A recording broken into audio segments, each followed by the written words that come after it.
Bismillahirrahmanirrahim. Alhamdulillahi alamin. Ar-Rahmanir-Rahim. Maliki yaumiddin. Iyyaka na'budu wa iyyaka nasta'in. Ihdinas siratal mustaqim. Siratal ladzina an'amta 'alaihim ghairil maghdubi 'alaihim waladdallin. Amin. Innal hamdalillah nahmaduhu wa nasta'inuhu wa nastaghfiruh wa na'udzu billahi min shururi anfusina wa min sayyiati a'malina. Man yahdihillahu fahuwal muhtadi wa man yudlil fala tajida lahu waliyyan mursyida. Asyhadu an la ilaha illallah wa nashhadu anna Muhammadan 'abduhu wa rasuluh. Allahumma salli ala Muhammad wa ala ali Muhammad wa ba'd. Yang dikasihi Al-Fadhil Ustaz Arun, Ustaz Asbi, pengurusan surau, Tuan Haji, selalu nak sebut Tuan Haji Khalid, bukan Khalid, Tuan Haji Hussein, bertukar dengan Khalid. Kamunya kena jadi MB dulu kok. Bukan. Oh ya, Tuan Haji. Tu teringat pada MB Selangor. Allah, Tuan Haji Hussein, seluruh sahabat-sahabat sidang jemaah yang dikasihi sekalian. Alhamdulillah, alhamdulillah, kita rafakkan syukur pada Allah Ta'ala. Kesempatan ini kita masih berada di majlis yang baik sebegini. Saya percaya kawan-kawan sekalian, dari satu program ke satu program, daripada program solat kita, solat berjemaah subuh, barangkali macam Haji Mat dah ada kuliah subuh tadi Haji ya. Kemudian sambung lagi. Ya ke? Oh jauh tu. Ya jauh tu. Kemudian kita sambung lagi dengan program seterusnya, iaitu kuliah duha pada pagi hari ini. Mudah-mudahan ibadah demi ibadah yang kita lakukan pada hari ini mengumpul lagi bekalan untuk akhirat kita, mudah-mudahan. Marilah kita meletakkan niat yang benar. Apa yang kita lakukan ini, nawaitu an ata'allama lillahi ta'ala, nawaitu an a'budu lillahi ta'ala, saja aku belajar kerana Allah, saja aku melakukan ibadah kerana Allah, dan niat-niat ketaatan yang lain disertakan dengan lillahi ta'ala, keikhlasan diri, serta adab-adab yang kita pelihara, mudah-mudahan dengan gabungan niat yang benar, kejujuran dan juga adab-adab itu menyampaikan apa yang kita lakukan ini sebagai amal soleh dan diterima Allah Ta'ala. Amin ya Rabbal Alamin. Sahabat yang dikasihi sekalian, pada pagi hari ini kita sambung pada bacaan kitab Tanbihil Ghafilin, peringatan pada orang-orang yang lalai. Al-Imamul Faqih Abul Lais As-Samarqandi rahmatullahi alaih, wa nafa'ana bi'ulumihi fid darain. Mudah-mudahan kita mendapat manfaat besar dunia dan akhirat dengan kitab yang baik ini. Antara satu daripada perkara yang perlu kita faham ialah pada agama ni kita sentiasa duduk pada urusan muhasabah. Anak-anak kita sebut refleksi hari ni, digunakan perkataan baru, refleksi. Maknanya kita perlu sentiasa refleks pada diri kita. Maka apabila kita pegang kitab ni tuan-tuan, kitab ni adalah kitab refleksi, kitab muhasabah. Tengoklah tajuk dia pun Tanbihul Ghafilin, peringatan pada orang-orang yang lalai. Jadi kalaulah kita melihat tajuk ni duduk depan mata kita, atas meja, tetapi kalau tak ada satu rasa dalam diri bahawa kita ni perlu melihat kepada peringatan, kita ni berada pada orang-orang yang lalai yang perlu kepada peringatan dan juga pengajaran, maka tak sampai tuan-tuan. Tak ada dia rasa, dia punya perasaan untuk buka kitab, untuk baca kitab, untuk memahami kitab. Dia tak ada perasaan tu. Pasal dia tak faham dan tak rasa dirinya berada pada kedudukan orang-orang yang lalai. Jadi apabila kita berupaya untuk pegang kitab, kita buka kitab, kita baca kitab, kita cuba fahamkan kitab, dan kesudahannya kita cuba untuk praktikkan apa yang disebut dalam kitab, maka kita ni adalah orang-orang yang memahami sedang berada dalam kelalaian dan cuba untuk baiki kelalaian tadi. Itu perkara penting lah untuk kita buat sedikit refleksi awal berkenaan dengan kitab yang kita buat ini. Sedangkan sifat lalai itu, al-ghaflah itu adalah sifat yang banyak menjahanamkan kehidupan akhirat manusia. Sebagaimana yang selalu kita dok baca ayat, walaqad zara'na li jahannama katsiran minal jinni wal ins lahum qulubun la yafqahuna biha wa lahum a'yunun la yubsiruna biha wa lahum adhanun la yasma'una biha ulaika kal an'ami bal hum adall wa ulaika humul ghafilun. Sesungguhnya kami telah benamkan ramai di kalangan jin dan manusia ke dalam neraka jahanam. Mereka ada hati tapi tidak digunakan untuk berfikir. Ada mata tidak digunakan untuk memandang. Ada telinga tidak digunakan untuk mendengar. Kehidupan mereka macam haiwan ternakan, malah lebih teruk daripada haiwan ternakan. Dan hujung sekali Allah sebut macam mana? Wa ulaika humul ghafilun. Ini seolah-olah menjadi satu kesimpulan. Mereka semua adalah orang-orang yang ghaflah, yang lalai. Lalai itulah menyebabkan jantung yang ada tidak berfungsi, mata yang ada tidak berfungsi, telinga yang ada tidak berfungsi. Kemudian lalai itulah yang menyebabkan kebenaran-kebenaran yang Allah datangkan pada setiap saat menerusi pandangan mata, pendengaran telinga, sama ada datang menerusi ayatul manzurah, tanda-tanda bukti yang kita lihat depan mata, ataupun ayatul makru'ah, Quran, ada hadis sahih yang kita dok baca, tapi kerana lalai itu dia tidak menjadi sebagai penyelamat kepada kehidupan dunia dan akhirat. Terlebih penting kehidupan akhirat. Jadi ini asas kepada kitab Tambil Ghafilin. Ayat ni boleh kita jadikan sebagai ayat apa? Ayat moto dia, ayat asas kepada kitab Tambil Ghafilin. Bagaimana bahayanya ghaflah, iaitulah kelalaian itu, sehingga kan menjerumuskan kepada kehidupan neraka, kehidupan akhirat. Wal'ayazabillah. Kita sambung pada pengajian kitab kita, iaitulah pada bab sifat api neraka dan ahlinya dan penduduk dalam neraka. Kita lihat muka surat 76 kan. Seorang pujangga berkata, jumpa tengah tu, dalam usia tua cukup berpengalaman dan mampu mencegah diri dari sifat kekanak-kanakan, orang akan bersifat tenang apabila telah menyala api di rambutnya, yaknilah uban. Saya melihat seorang itu ingin hidup tenang bila dahan pohon telah menguning sesudah hijaunya.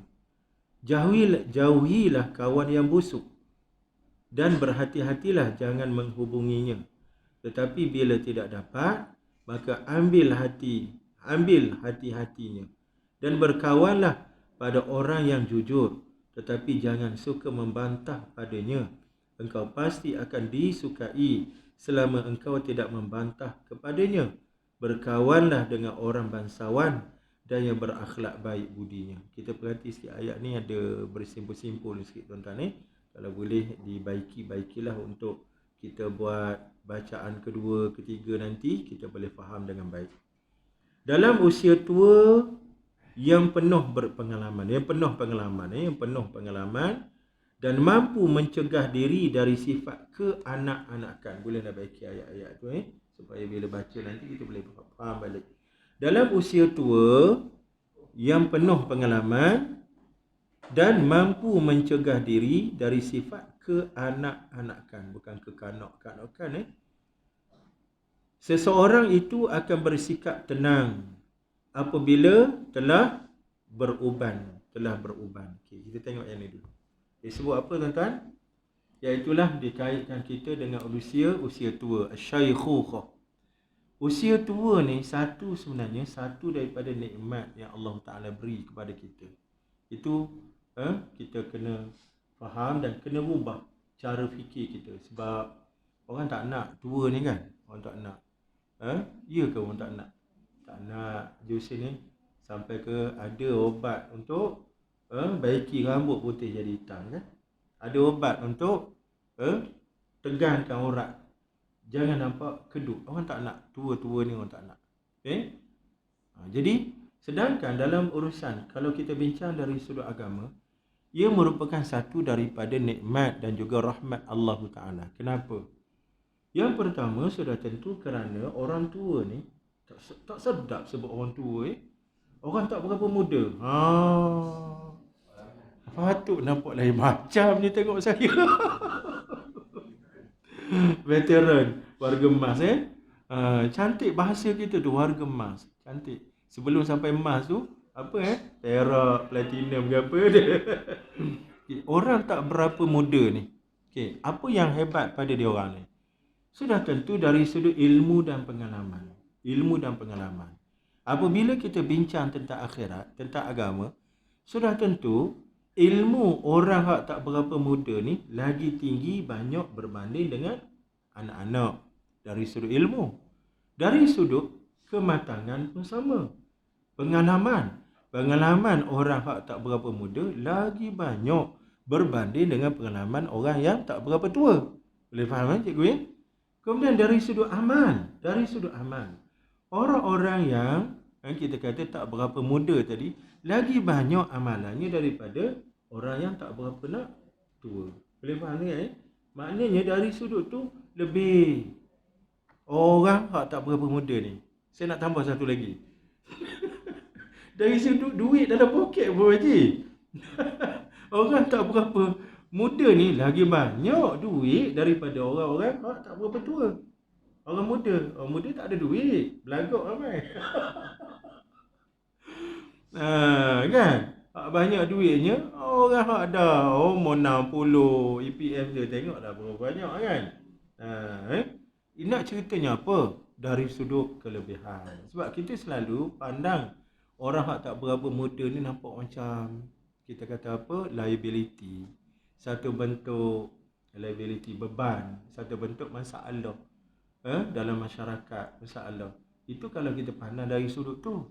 Tapi kalau kita cari mana nilai positif pada orang hak tak berapa muda ni, maka kita akan jumpa macam-macam nilai positif. Jadi kat situ kita boleh faham dah. Kita nak sebut dari sudut agama. Positifnya masa syaikhukhah ni, masa tua ni, masa tak berapa muda ni tuan-tuan. Apabila kasih sayang orang kepada orang hak tak berapa muda ni lagi dalam. Kita ambil contoh dari sudut urusan sosial hari ni. Urusan sosial. Kita ni, orang-orang muda lagi ni, rasam gitulah kita diajar buat apa tuan-tuan? Pada anak-anak kita kasih sayang kan? Pada orang tua, orang hak tak berapa muda tadi, kita diajar untuk menghormati, menyanjungi, kita jaga dia punya maruah. Itu kita hak berada pada level tengah ni. Level orang hak masih kuat lagi ni. Itulah kedudukan orang tak berapa muda ni dalam urusan kehidupan kita. Sekira-kiranya orang hak tak berapa muda ni sentiasa mendapat laluan. Contoh dalam majlis kita ni. Kalau ada di antara kita hak sampai umur setara tu, kita hormat dia lebih. Mak Haji duduk, kerusi ada Mak Haji. Mak Haji sana kosong, silakan Mak Haji. Kita pun bila tengok orang hak tak berapa muda ni, kita bangun untuk beri ruang untuk orang ni. Boleh faham kan? Nak cerita apa? Bagaimana ajaran agama kepada kita. Diajar supaya beri hak kepada orang ni. Laisa minna man lam yarham saghirana wa lam yuwaqqir kabirana. Tidak boleh duduk bersama dengan kita semua, Nabi SAW sebut. Tak boleh duduk bersama dengan kita semua ni orang hak tak ada rasa sayang kasih kepada anak-anak kecil. Man lam yarham saghirana. Kalau tak ada kasih sayang pada anak-anak kecil, itu tak boleh duduk bersama dengan Nabi SAW. Maknanya tak boleh jadi orang Islam. Kemudian walam yuwaqqir kabirana, tidak menghormati, menyanjungi, meletakkan pada tempat yang sewajarnya akan golongan hak tak berapa muda tadi. Itu kedudukan Islam sebegitu rupa. Yang kecil disayangi, yang tua dijaga, disanjung. Kan ada istilah kata-kata orang tua kita yang cantik, kata-kata bijak pandai kita yang cantik. Dia kata apa? Sayangilah anak-anak kerana itu adalah masa lalu kamu. Sanjungi atau hormatilah orang-orang tua, orang-orang tak berapa muda ni kerana itu adalah masa depan kamu. Boleh faham Dia kaitkan dengan kita. Kita ni Kalau tak kena-mengena kita, kita payah sikit nak ambil tindakan kan. Tiba-tiba dalam ayat itu dikaitkan dengan kita. Tu kanak-kanak tu adalah masa lepas kamu, masa kamu yang lalu. Maka sayanglah dia sebagaimana kamu waktu jadi anak-anak dulu kamu nak disayangi, kamu nak dibelai macam-macam. Maka kamu dah jadi orang yang di atas kanak-kanak, sayang dia. Kemudian orang-orang hak atas ni pula, hak beruban semua ni, ayat ni kamu sanjung dia, kamu hormat dia. Kenapa? Kerana itu masa depan kamu. Kamu akan melalui jalan tu kalau panjang umur. Nampak tak kak? Cantik. Kata-kata bijak pandai kita. Tuan-tuan ni. Jadi, rahmat Allah duduk kat mana? Duduk pada orang-orang tua yang Allah Ta'ala jaga dan sayang. Allah jaga orang-orang tak berapa muda ni. Bagaimana Allah jaga? Dengan cara Allah datangkan sistem yang kita sebut tadilah. Sistem kepada orang-orang level tengah ni supaya hormat pada orang tua dan sayang pada orang muda kan. Kisah berkenaan dengan Sayyidina Abu Bakar radhiyallahu anhu. Pagi hari itu dia keluar daripada rumah nak pergi ke masjid solat subuh. Tiba-tiba di depannya ada seorang tua yang berjalan slow kan. Kalau laju jalannya tak berapa tua lah tu. Ini jalannya slow. Jadi Sayyidina Abu Bakar ni tahan je lah. Waktu tu dah kelewatan solat subuh kan. Kita tahu riwayat tu kan. Saya dapat cerita ni daripada almarhum Dr. Harundin. Kemudian sampai depan masjid, tiba-tiba orang tua tu kena baring, tak masuk ke masjid. Kena baring tu istilah saya, kena baring, tak masuk masjid lah. Terkejut Sayyidina Abu Bakar. Ya Ami, ala tadkhulul masjid. Ya cik, awak tak masuk masjid. Tiba-tiba orang tua tu pusing belakang, dia kata, fakaifa adkhulul masjid wa ana Yahudi. Macam mana aku nak masuk masjid? Aku ni Yahudi. Oh Allah, rupanya orang Yahudi tu tak. Tak Islam. Tapi nak macam mana dia follow kat belakang, ngek-ngek, tergedik-gedik tuan-tuan. Sampai dah kelewatan solat. Maka Sayyidina Abu Bakar masuklah masjid. Elok sampai di pintu masjid tu. Tengok-tengok Nabi SAW dengan jemaah dah Allahu Akbar dah rokok. Sayyidina Abu Bakar buat macam mana? Terus Allahu Akbar rokok. Sempat dia tamak ninah dalam rokok.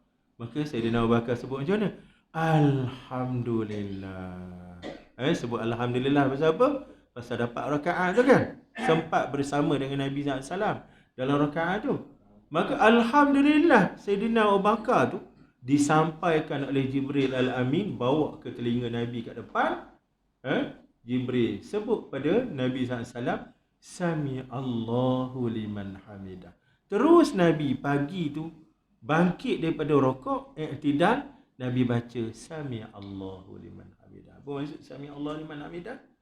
Allah telah mendengar orang yang telah memujinya. Merujuk pada Sayyidina Abu Bakar kat belakang. Itu sampai begitu sekali lah. Nak cerita perbuatan Sayyidina Abu Bakar pada pagi hari tu, dia hormat kepada orang tua. Dan kerana malam tadi dia dapat panduan nasihat daripada agama menerusi Nabi SAW bahawa orang-orang tak berapa muda ni perlu dihormati, disanjungi. Sampaikan dia nak potong lain pun dia tak gambar. Boleh faham ni? Jadi dalam usia tua sudah berpengalaman dan mampu mencegah diri dari sifat kekanak-anakan, orang akan bersifat tenang apabila telah menyala api di rambutnya. Okey, sekarang apa kedudukan orang-orang yang tak berapa muda ni? Orang yang tak berapa muda ni sudah tentu mereka ni seorang yang berpengalaman. Dan juga orang ni boleh kawal diri daripada sifat yang kita kata bersifat kekanak-anakan. Sebab itu dalam agama ni tuan-tuan, kalau orang yang dah tak berapa muda tiba-tiba berperangai macam budak-budak, perangai tak cukup matang, dia punya berat dosa dia berat. Hadis sahih Nabi SAW sebut macam mana? Salah satun lam yanzurullah ilaih wa lam yukallimuh wa lam yuzakkih yaumal qiyamah wa lahum azabun alim. Ada 3 golongan yang Allah tak akan bercakap dengan orang ni, tak akan pandang orang ni, dan Allah akan sediakan azab yang pedih kepada golongan ni. Siapa? Yang pertamanya syaikhun zani. Syaikhun zani. Siapa dia syaikhun zani? Orang tak berapa muda tapi masih lagi buat zina. Masih lagi berzina, kan? Oh ini, orang kata istumash, lajak sangat-sangat. Acik yang sanggup buat benda-benda macam ni, acik tak ada pengalaman ke dalam hidup. Acik tak pernah ke hadapi benda-benda yang menyebabkan acik ni boleh bertaubat. Okay? Antara himpunan pengalaman kepada orang-orang tua ni tuan-tuan, ialah pengajaran daripada Allah Ta'ala. Pengajaran. Sebagai contoh, kita ambil contoh mudah untuk kita faham tuan-tuan. Kita pada usia yang ada sekarang ni, pernah tak kita berhadapan dengan situasi-situasi yang kita kata simpang malaikat 44? Itu istilah kita orang Melayu kan, Haji? Saya pun tengah duk cari kenapa dia sebut malaikat 44 tengah duk cari, cikgu kalau ada beritahu cikgu. Ini kata-kata orang kita, simpang malaikat 44. Maknanya wah geruh sikit je lagi nak kena, kan? Biasa tak kita berhadapan dengan situasi itu? Biasa. Maka itulah antara pengalaman yang menyebabkan kita hak tak berapa nak ingat Tuhan jadi ingat Tuhan. Hak tak berapa nak sebut Tuhan tiba-tiba sebut Tuhan. Pasal apa? Beberapa peristiwa kita ni simpang dengan malaikat 44. Saya guna istilah orang Melayu sekejap tuan-tuan. Maknanya apa? Kita ni ada beberapa kes yang hampir-hampir melibatkan kematian kita. Tapi kita masih lagi selamat. Masih diberikan peluang untuk berjalan jauh. Apakah pengalaman itu tidak berjaya untuk mematangkan diri? Ini masalah. Orang yang tidak belajar daripada pengalaman dan juga kehidupan. Dan inilah yang dikaitkan dalam matan yang kita baca ni. Orang akan bersifat tenang apabila telah menyala api di rambutnya. Maknanya kalau orang tu dah sampai ke tahap beruban rambut, dia akan datang satu perasaan. Apa? Perasaan tenang. Kak, secara jujur kita sebut. Kita ni serenyau tak bila teringat kita makin dekat dengan mati? Serenyau tak bila kita ingat bahawa kita dengan Allah makin dekat? Kita kata jujur, kita kata seriau lah Ustaz. Tak ada orang berani pasal mati ni. Sahabat pun takut dengan mati ni. Begitulah secara jujurnya. Tapi benda tu kena ubah. Kena datangkan dari sudut ilmu, kena datangkan satu perasaan makin dekat dengan pertemuan dengan Allah, dengan mati itu, semakin tenang kita. Itu usaha yang perlu kita buat. Dari sudut agama. Kenapa tuan-tuan? Sebab kita tahu bahawa Allah ni Tuhan yang Maha Pengasih. Allah kata, Allah memperkenalkan diri dia Arhamur Rahimin. Arhamur Rahimin. Apa maksud Arhamur Rahimin? Zat yang Maha Pengasih di kalangan benda-benda yang ada sifat pengasih. Di kalangan makhluk yang pengasih. Kita pun bilang, siapa makhluk-makhluk Allah yang ada sifat pengasih? Allahu Akbar. Ibu-ibu, ayah-ayah ada sifat pengasih cukup dalam pada anak-anak. Binatang-binatang sampai ke tahap binatang sendiri menunjukkan kasih sayang dia pada anak-anak masing-masing. Maka pengalaman kita berhadapan dengan sifat-sifat pengasih itu, ada satu lagi yang lebih pengasih melebihi segala pengasih yang ada. Apa dia tu? Allah Ta'ala. Sebab tu Allah menggelarkan dirinya Arhamur Rahimin, Ar-Rahim, Ar-Rahman. Dan itulah perkataan yang selalu kita disebut pada Bismillahirrahmanirrahim. Alhamdulillahirrabbilalamin, Ar-Rahmanirrahim. Itu yang selalu kita disebut. Maka benda itulah secara ilmunya sampai kepada kita. Jadi sebaik-baiknya apa yang perlu kita buat, iaitulah rubah kebimbangan, ketakutan kita itu menjadi satu ketenangan. Bahawa kita dalam perjalanan untuk bertemu dengan Zat yang Maha Pengasih, makin dekat. Cuma tuan-tuan, nak tenang tu apa yang patut kita buat? Kita mesti bersedia dengan bekalan, bersedia dengan persiapan kita. Maka kita nak tenang jumpa dengan Allah ni, jangan bawa masalah, jangan bawa dosa. Akidah kita TikTok, ibadah kita mantap, akhlak kita tak ada masalah. Maka tenanglah kita. Hak jadi tak tenang ni tuan-tuan, sebab kita tak ada persediaan. Kita bekalannya tak cukup. Kita sentiasa duduk dalam masalah dosa dan maksiat. Itu sebab kita tak tenang. Walaupun di hadapan kita tu adalah Zat yang Maha Pengasih di kalangan yang pengasih. Itu masalah kita. Boleh faham tuan-tuan? Saya selalu sebut begini tuan-tuan. Urusan mati ni adalah urusan hijrah. Adalah urusan perjalanan hijrah. Nak tak nak, kita kena lalui. Dan pengalaman kita, sudah berapa hijrah kita lalu? Berapa transit hijrah sudah kita lepasi? Yang pertama, hijrah dari alam roh. Pergi ke alam kandungan mak kita. Duduk dalam kandungan mak kita. Memang kita tak boleh nak cerita macam mana kita janin ketika itu. Walaupun diberikan nafas nyawa, tapi kita tak boleh nak cerita apa yang berlaku dalam kandungan perut mak. Tapi kita boleh faham apabila kita tengok kandungan orang depan mata kita. Kita faham dulu kita begitulah apa yang kita alami ketika itu. Okay? Kemudian sampai masa kita berhijrah lagi. Hijrah ke mana? Kehidupan dunia. Kehidupan dunia. Bila duduk di kehidupan dunia, hijrah dari satu peringkat ke satu peringkat. Daripada peringkat bayi kepada kanak-kanak, kanak-kanak kepada remaja, remaja kepada muda, muda kepada tua, tua kepada tak berapa nak. Yalah, warga emas. Tuan-tuan, itu hijrah tu. Hijrah. Dan setiap kali kita hijrah, apa yang kita faham? Setiap kali kita berhijrah, sebenarnya kehidupan kita lagi baik. Kehidupan kita lagi baik. Itu yang kita sebut banyak kali. Bayi kepada kanak-kanak. Kanak-kanak lebih baik daripada bayi. Remaja berbanding dengan kanak-kanak. Remaja lagi baik. Baik dari sudut mana tu? Dari sudut keluasan dunia. Dari sudut nikmat yang dimiliki.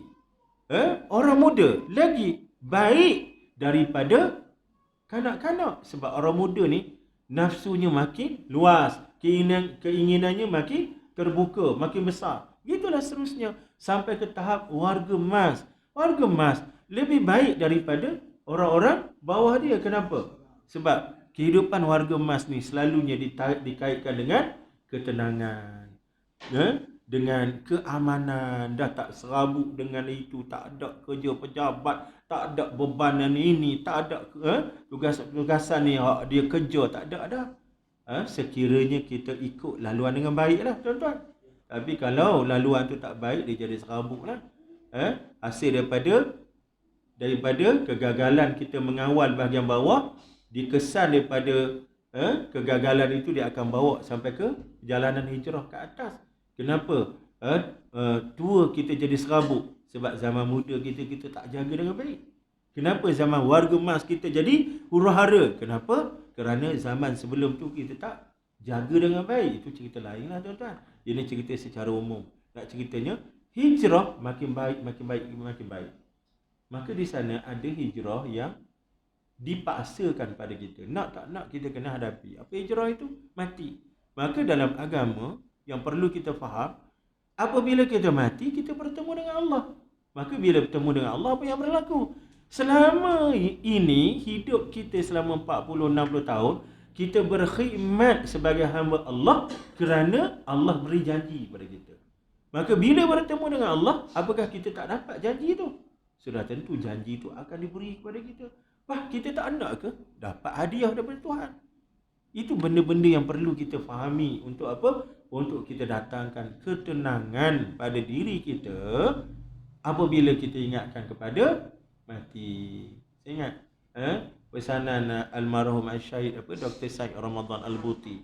Dia berceramah di satu masjid, sampai menangis. Dia cerita, dia kata, wahai sekalian manusia, apakah kamu tak nak berjumpa dengan Tuhan? Bukankah selama ini kamu menyembah Tuhan, kamu menyebut nama Tuhan, kamu menyeru nama Tuhan, kamu minta daripada Tuhan. Dan sekarang apabila sampai masa kamu nak bertemu dengan Tuhan, apakah kamu tak nak bertemu? Itu dia sebut begitu. Sedangkan kita bila kita tak berhijrah, tidak berganjak daripada dunia ini, makin lama makin teruk, makin lama makin sakit, makin lama makin penat kita. Sebab itu pertemuan dengan Tuhan itu adalah pertemuan yang mengasyikkan bagi orang-orang yang menjaga diri mengikut kehendak agama. Sebab itu orang yang beruban, makin banyak uban di kepala, makin tenang dia. Sebab dia makin dekat dengan janji Allah Ta'ala. Boleh faham kan?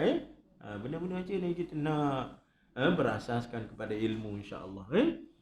Saya melihat seseorang itu ingin hidup tenang bila dahan pohon telah menguning sesudah hijaunya.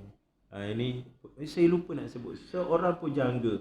Pujangga di situ bukan maknanya ahli sastra. Itu merujuk kepada ahli-ahli sufi. Orang-orang zahid, ulama-ulama ahli sufi. Dan ahli-ahli sufi ni kerana asyik dia ni kadang-kadang bahasa-bahasa yang keluar tu bahasa-bahasa puisi, puitis, bahasa yang tinggi, bahasa yang penuh dengan sastra dan sebagainya. Tidak menggunakan bahasa prosa biasa-biasa ni. Okay. Dia kata, saya melihat seorang itu ingin hidup tenang bila dahan pohon telah menguning sesudah hijaunya. Maknanya kita ni bila sampai masa atas ni memanglah kita nak hidup tenang. Kan? Sampai usia kita dah pencen, nak serabut apa lagi, nak sibuk cari nafkah lagi, bagilah ruang orang lain ni. Sampai 55 tak nak pencen lagi. Gurau je. Sampai umur 60 tak nak lepas lagi. Kesian anak-anak kita baru keluar daripada universiti, tak ada kerja dia. Pasal orang atas ni tak nak lepas. Kita sebut lagu tu. Kita sebut juga orang politik. Amboi, politik umur 70 tak nak berhenti lagi. Bola. Tukar hinjing lah pula, kan? Jadi kerja ataupun kehidupan orang-orang yang dah sampai masa ni sebenarnya mereka nak tenang. Tak nak serabut-serabut. Kenapa nak serabut-serabut lagi? Jauhilah kawan yang buruk lah. Bukan busuk situ, buruk. Kawan yang jahat, kawan yang buruk. Baiki, kan? Jangan sebut busuk, gamaknya typo di sini. Jauhilah kawan yang buruk dan berhati-hatilah jangan menghubunginya.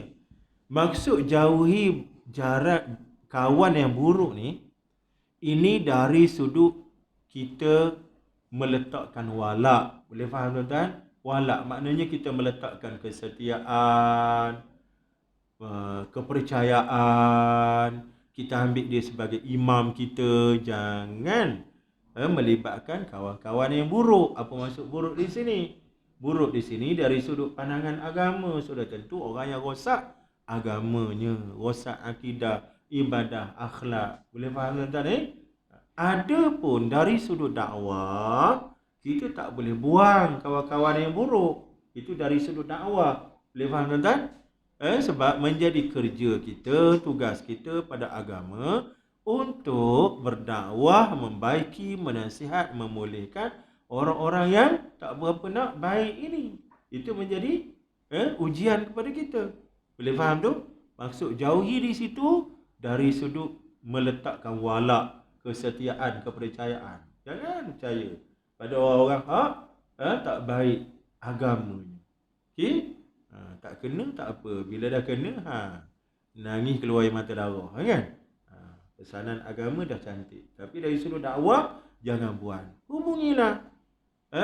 Berkawanlah. Carilah jalan macam mana dakwah boleh sampai pada orang ni. Tuan-tuan ni. Tetapi bila tidak dapat, maka ambillah secara hati-hati. Baiki ayat ni.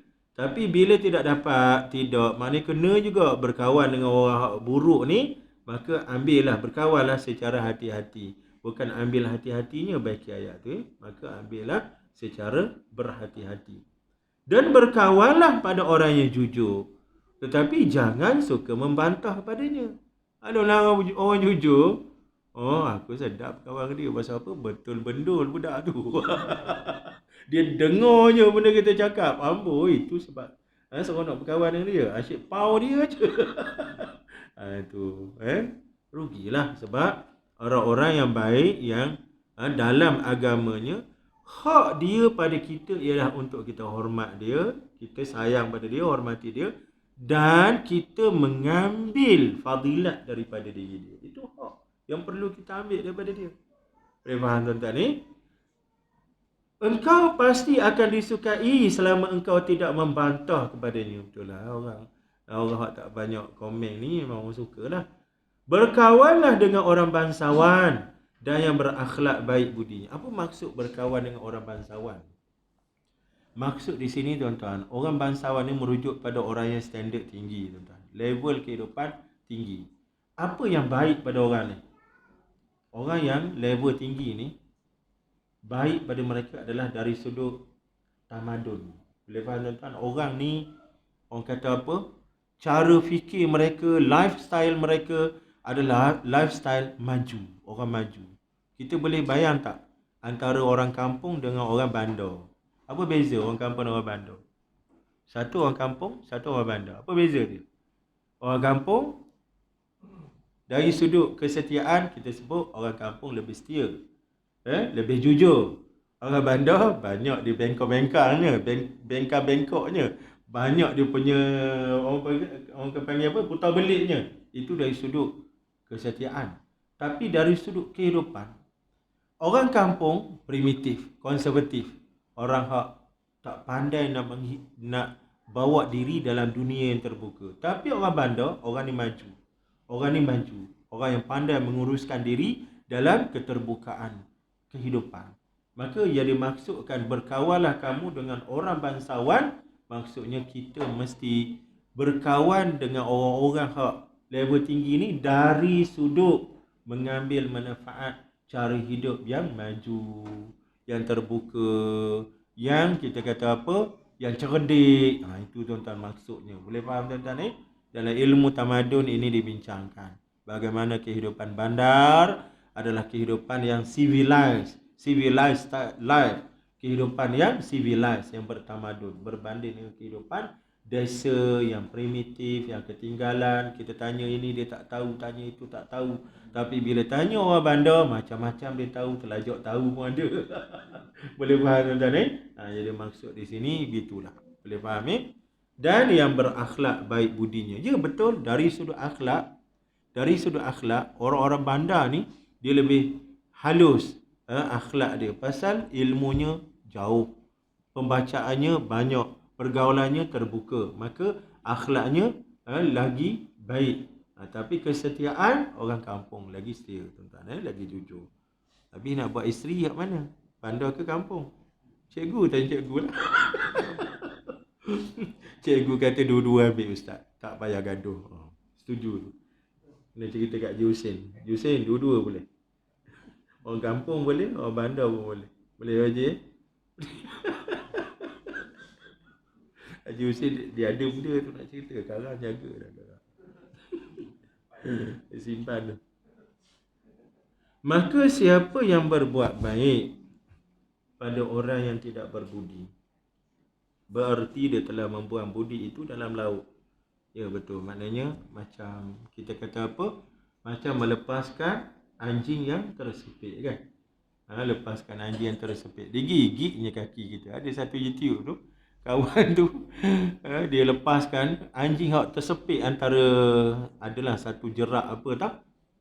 Lepas keluar je tuan-tuan, terus dia gonggongnya beti kawan tu.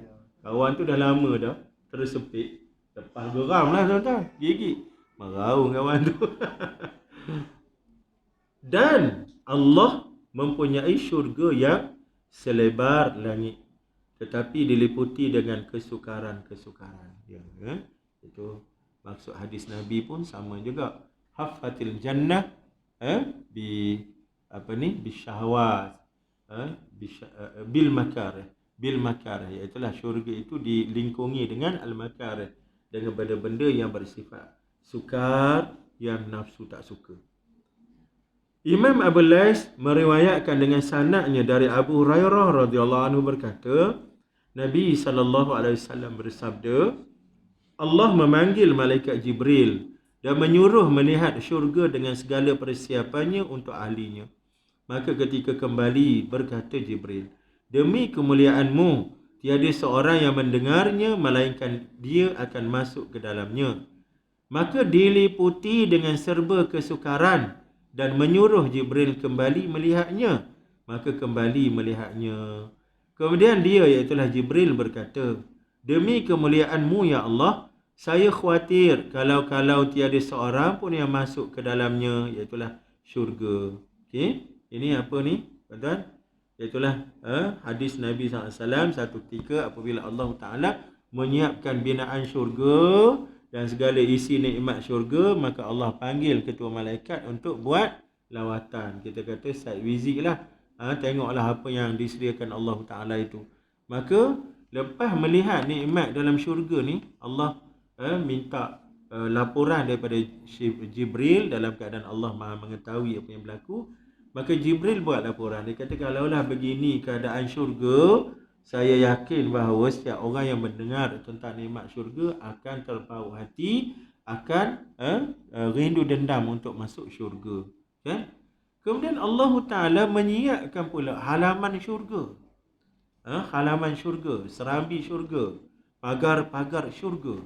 Maka sekali lagi diperintahkan kepada Jibril AS untuk pergi melihat, buat lawatan. Kemudian Jibril AS datang buat laporan kepada Allah Ta'ala dalam keadaan Allah Maha mengetahui. Apa yang disebut oleh Jibril?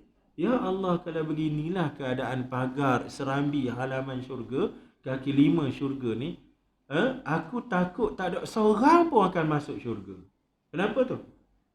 Pasal halamannya dipenuhi dengan benda-benda nafsu tak suka. Nafsu tak suka. Nak masuk syurga kena solat. Solat pula mesti solat yang agama suruh. Bukan solat DIY kita. Do it yourself. Ikut dan kita, ikut mazhab kita. Nak syurga perlu kita zakat. Zakat pula mesti dengan harta yang halalan thayyibah. Nak dapat harta yang halalan thayyibah pula, Allah pecah kita punya telapak kaki. Nak cari harta yang halal lagi baik. Penat kita, golek-golek biji mata kita. Nak boleh berhabis kerja-kerja tugasan-tugasan dengan penuh amanah yang kita buat. Itulah nak cerita sukarnya nak dapat syurga. Sampai ke tahap perlu berjihad siang malam pagi petang, melibatkan nyawa, melibatkan harta benda. Subhanallah. Inilah sukarnya nak boleh tembusi pagar dan halaman syurga. Tapi kalau orang tu dia berjaya menembusi pagar tadi, maka apa yang dia akan dapat? Dia akan melihat syurga di hadapan mata yang bila dibuka pintu, subhanallah, mala ainun ra'at wala uzunun sami'at wala khatara ala qalbi bashar. Mata tak pernah pandang, telinga tak pernah dengar, malah hati tidak pernah terfikir boleh dapat apa yang dia dapat. Itulah hebatnya binaan syurga. Tapi nak boleh sampai ke binaan, pintu masuk kena melintas pagar, kena melepasi halaman kaki 5. Hak tu hak berat tu. Maka nak dapat perkara tu kena berbekalkan dengan sabar. Boleh faham tak? Sabar. Itu adalah bekalan senjata untuk melepasi pagar, halaman, serambi syurga. Okay. Kemudian Allah Ta'ala pula mencipta neraka. Kemudian disuruh melihat neraka dan semua yang disediakan bagi ahlinya. Maka kembali Jibril dan berkata, demi kemuliaan-Mu ya Allah, tidak akan masuk ke dalamnya, iaitulah neraka, orang yang telah mendengarnya. Oh, teruk dahsyatnya neraka. Sehingga kan dahsyatnya neraka ni, aku yakin ya Allah, mana-mana yang dengar perkataan neraka, orang tak akan terlintas nak masuk neraka. Pasal neraka kita dah sebut tuan-tuan, bahasa Sanskrit. Tapi bahasa sebenarnya adalah api, an-nar, api. Kemudian diliputi dengan kepuasan syahwat. Allah Ta'ala meliputi khafat, meliputi neraka tu dengan pagar, dengan serambi, dengan kaki 5. Apa dia pagar, serambi kaki 5 tu? Nafsu syahwat suka tuan-tuan. Dengan yang namanya keseronokan nafsu, dalam bentuk keseronokan makan, minum, kepuasan nafsu seks, kerehatan, macam-macam lah tuan-tuan. Ada. Maka bila disiapkan benda tu, Allah suruh Jibril lagi sekali pergi tengok. Maka Jibril berkata, saya khawatir kalau tiada seorang pun melainkan akan masuk ke dalamnya. Aku bimbang bila tengok pagar serambi sampai begitu rupa, aku bimbang tak ada seorang yang selamat. Pakat duk terombang dalam neraka belaka. Inilah ujian yang Allah Ta'ala jadikan kepada kehidupan kita di dunia. Hadis ni hadis hasan sahih. Hadis hasan sahih. Biasanya hadis hasan sahih ni status hadis yang datang menerusi Imam At-Tirmizi. Kita nak sebut Tirmizi boleh, Turmuzi boleh. Jangan sebut Tarmizi. Tarmizi nampak Melayu sangat. Dia sebut dua cara betul. Turmuzi ataupun Tirmizi. Jadi hadis ni hadis hasan sahih. Hasan sahih ni macam mana hadis hasan sahih? Ulama kita pening nak menafsirkan hasan sahih. Sebab apa? Imam Tirmizi dia letak nama tu dia tak terangkan lagu mana. Sampai huru-hara habis pakar-pakar hadis. Ada yang kata hadis hasan sahih ni satu jalur hasan, satu jalur sahih.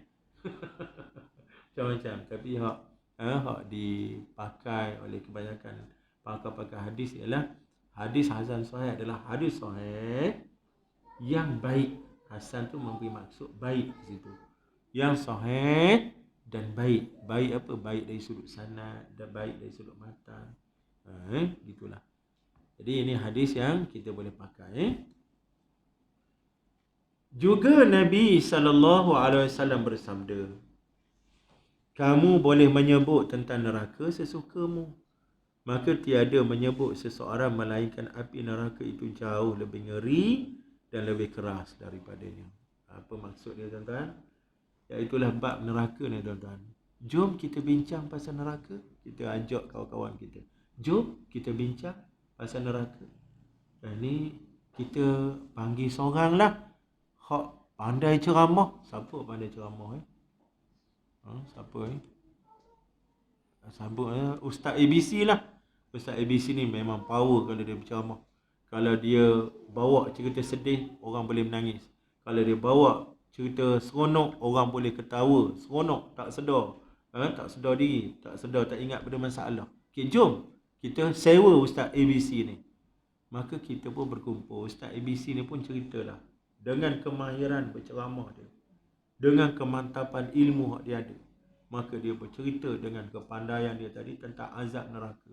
Sampai kita dengar pun meleleh air mata, menangis takut, menggigil tubuh badan kita, bimbang, dan kita bayangkan seolah-olah neraka api itu duduk depan mata kita.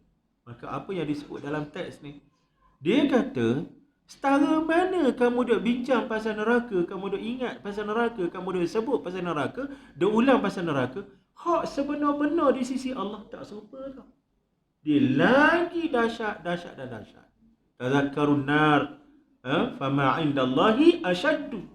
Kamu nak cerita-ceritalah, tapi hak sebenar di sisi Allah tak boleh dicerita dengan bahasa percakapan. Itulah cerita dia, kisah neraka. Lepas tu kita sebut kan, bila datang tentang neraka, apa yang Allah buat pada kita? Allah nak mendekatkan kita kepada kegerunan neraka, maka Allah datangkan apa yang disebut sebagai api. Tengok api. Apa yang dikatakan sebagai binatang bisa. Tengok binatang bisa, ular, kalajengking semua kan. Apa yang dikatakan sifat bingung. Kita tengok situasi kehidupan kita, pernah kita dalam keadaan bingung sampai tak tahu nak buat apa. Bingung. Dalam keadaan sedih, dalam kehidupan kita pernah kita berada dalam keadaan sedih sampai ya Allah rasa macam langit atas kepala kita, merapat pada tubuh badan kita. Dalam keadaan kita ni kecewa, pernah kita mengalami kekecewaan. Apa yang kita rasa ketika itu? Masya Allah, 1001 penderitaan neraka itu dihadirkan dalam kehidupan sementara ni untuk kita dapat real life, kefahaman untuk kita sampai kepada kehidupan yang sebenar. Okay? Wala nuziqannahum minal azabil adna dunal azabil akbari la'allahum yarji'un. Kami pasti akan rasakan kepada mereka azab yang cukup kecil. Al-azabil adna, itulah ujian-ujian dalam kehidupan. Dunal azabil akbar, sebelum sampai masa azab yang maha dahsyat, maha besar. La'allahum yarji'un. Mudah-mudahan mereka semua tu bertaubat, kembali, sedar diri, cari Tuhan balik. Itu dia berkenaan dengan dahsyatnya azab yang disediakan Allah Ta'ala. Marah betul Allah dalam bab ni kan, sampai azab tu tak ada, kita kata tak ada toleransi. Kenapa marah sangat? Pasal Allah Ta'ala dah sediakan kelengkapan kepada manusia untuk kenal Tuhan. kelengkapan tu datang dalam bentuk organ-organ yang sihat. Mata, telinga, jantung tadi. Satu. Yang keduanya, Allah tunjukkan bukti-bukti al-ayah tu setiap saat pada kita. Kalau kita duk baca buku antaranya buku yang baik tuan-tuan, Kitab Tauhid oleh Syekh Abdul Majid Az-Zindani, sudah diterjemahkan dalam bahasa Melayu kita. Pustaka As-Salam ada. Abdul Majid Az-Zindani, macam mana dia kisahkan sistem tubuh badan kita, kemudian fenomena alam semesta ini, udaranya, cuacanya, langit buminya, bukit bukaunya, dalam konteks nak memahamkan kita kepada tauhid.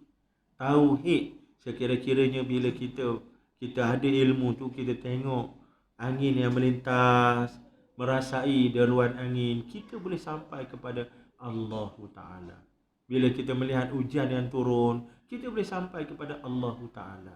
Nak ceritanya apa? Allah menyediakan peraturan yang cukup ketat. Baik syurga. Syurga tu tak payah nak bincang lah. Nikmat dia memang nikmat sungguh-sungguh. Dan mereka yang lawan neraka. Neraka ni kalau kamu nak bincang, habis hebat sekalipun tak serupa dengan hak sebenar. Tapi dalam keadaan begitu, Allah menyediakan kelengkapan dan persediaan untuk kita dalam bentuk apa tadi? Ayat-ayat tadi sampai kepada kita dengan syarat otak kita berfungsi, kemudian mata, telinga semua tu organ-organ yang sampai kepada makrifah kepada Allah tadi, tuan-tuan. Itu yang penting untuk kita memahami. Dan mereka yang ada perkara-perkara itu tapi tidak digunakan pada laluan yang sebenarnya, itulah yang disebut sebagai orang-orang yang melalaikan dirinya, tuan-tuan. Yang lalai.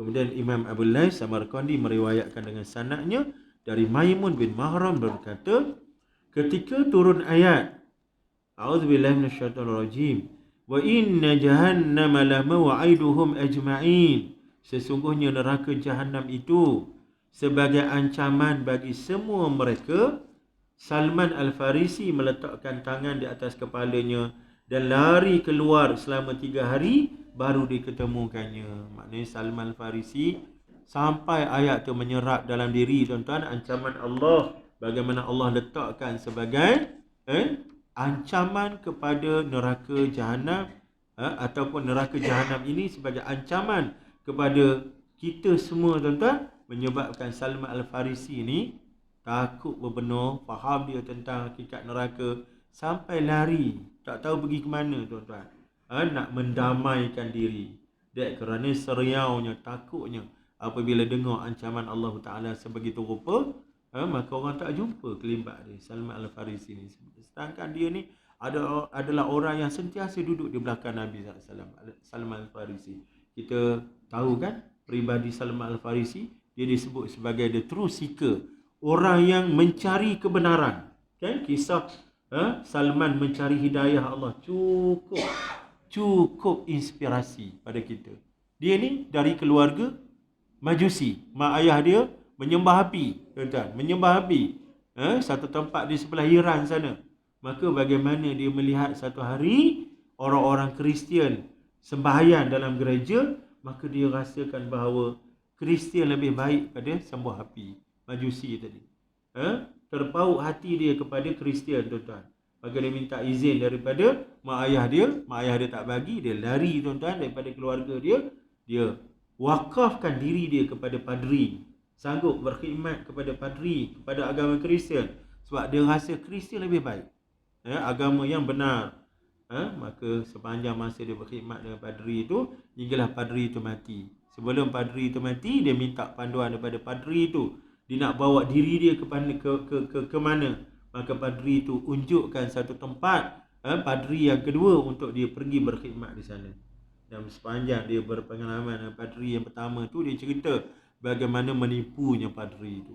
Sembang kari betul, depan orang tunjukkan main lagi, di belakang dia buat jahat. Harta yang dia bolok jadi selewengkan begitu banyak. Itu cerita Salman Al-Farisi. Kemudian bila dia pergi kepada padri yang kedua, perkara yang sama juga. Dia berkhidmat dengan padri itu, Sehingga akhirnya bila padri itu nak mati, dia minta lagi panduan. Pergi ke mana? Sampai 3 orang padri dia berkhidmat. Hinggalah bila padri yang ketiga ni nak mati, bila dia minta panduan nak pergi ke mana, padri ni cerita baik, cerita betul. Dia kata, kamu carilah satu tempat di mana pokok kurmanya banyak. Di sana akan muncul Rasul yang terakhir. Kamu bersamalah dengan dia. Itulah yang dia cari, tempat yang akhirnya dia mendengar ada kelibat manusia yang mengaku jadi Rasulullah, iaitulah Nabi SAW di Madinah. Dan bila dia pergi jumpa dengan Nabi SAW, dia melihat beberapa tanda yang ada pada Nabi SAW. Antaranya dia diceritakan bahawa orang yang mengaku jadi Nabi ni dia tak akan terima sedekah. Jadi dia uji Nabi kita, dia bagi sedekah, Nabi tolak. Tapi bila dia kata ini hadiah, Nabi ambil. Kemudian Nabi buka bahagian belakang tubuh Nabi, Nabi tunjukkan khatamun nabiyyin, khatamun nubuwah tu, cok mohon kenabian, maka dia terus mengucap syahadah. Sebab dia beritahu belakang Nabi terakhir ni ada khatamun nubuwah tu, ada cok mohon kenabian. Orang kafir, padri ni tahu. Dari mana tahu? Daripada kitab yang mereka baca, tuan-tuan. Kitab yang mereka baca. Itulah kisah Salman Al-Farisi. Berjalan dari satu tempat untuk cari hidayah Allah, dan akhirnya Allah rizkikan dia bertemu dengan Rasul yang sebenar dan berkhidmat dengan Rasul sebenar. Tapi ada di antara manusia ini sumber hidayah depan mata tapi tak sampai. Rumah duduk tepi masjid surau, minta maaf lah tanpa kita sebut pada mana-mana, tuan-tuan tapi kita cakap secara umum. Malangnya orang yang tidak mengambil manfaat dari sudut sumber hidayah yang ada ni. Kalaulah kita menerima pandangan Abu Talib itu sebagai mati kafir, sebagaimana pandangan ahli hadis, maka cuba tengok malangnya kehidupan Abu Talib. Dia dah berada pada sumber hidayah, iaitulah Nabi SAW.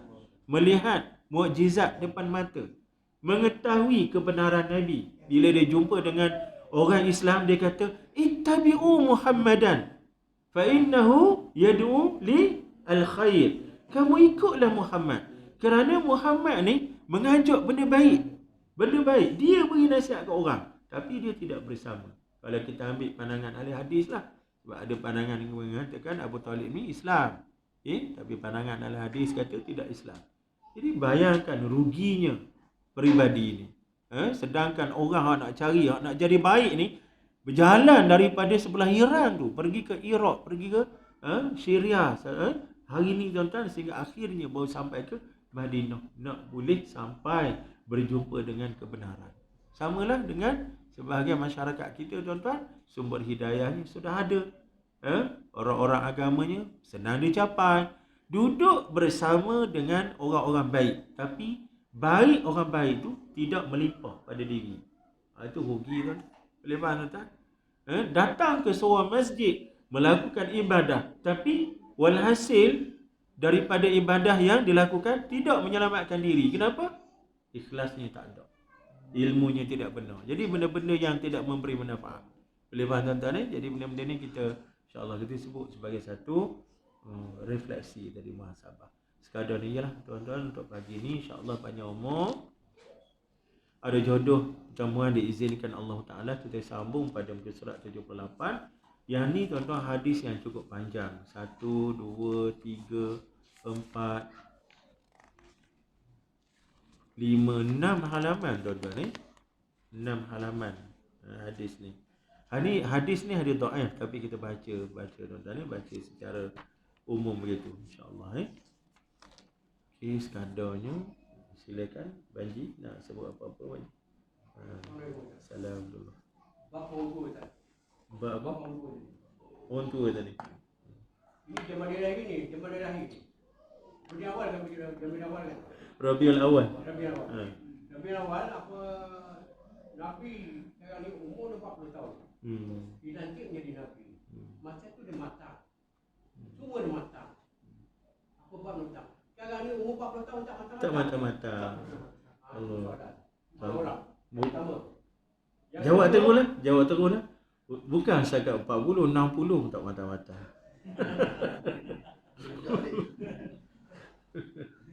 Soalan dulu.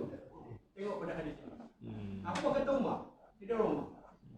Kalau pergi juga jangan tertinggal aku seorang. Ini hadis ni. Umar punya ni.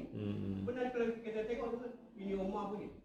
Kalau pergi neraka, tinggal aku seorang. Kalau pergi juga jangan tinggal aku seorang. Umar kata, Allah malam. Itu kan soalan tu, itu itu peringatan pada semua. Terima kasih Pak Haji. Terima kasih banyak. Itulah kita hak sampai ke majlis sebegini ni pasal kita takut neraka, kita nakkan syurga lah. Itu sebab kita sampai kepada kerja-kerja sebegini, mujahadah kita buat, pengorbanan itulah cerita dia. Mudah-mudahan lah kita bertemu lah Melaka dengan Umar, dengan Nabi SAW semua ya. Terima kasih Pak Haji. Ada Ustaz nak bagi apa-apa? Silakan. Ustaz tak ada, Ustaz simpan kuku ni. Cikgu, silakan Pak Haji. Nak ada apa-apa Pak Haji? Tak ada Cikgu kata time's up. Sekadarnya lah kita akhirkan tasbih kafarah dan surah al-asri. Subhanakallahumma wa bihamdika asyhadu an la ilaha illa anta astaghfiruka wa atubu ilaik. Bismillahirrahmanirrahim. Wal 'asri innal insana lafi khusr illa allazina amanu wa 'amilus solihati wa tawassaw bil haqqi wa tawassaw bis sabr. Assalamualaikum warahmatullahi